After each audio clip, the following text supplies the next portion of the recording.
Hello guys, in today's video I'm going to show you how to fix Steam games not launching in your Windows 10. So let's begin. First, you can actually go before you try to uninstall Steam or the game itself. There's actually a very quick fix for this that you can try first. So go to your Steam library. And for example, this particular game is not working at all or there's a lot of issues. You can right click on it and then choose Properties. Now go to Installed Files, and this option verify this game's files are installed correctly. Click on Verify Integrity of Game Files.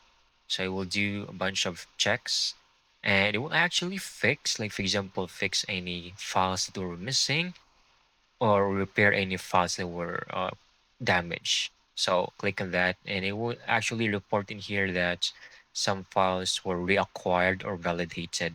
So that's actually great news if it says like reacquired or downloaded.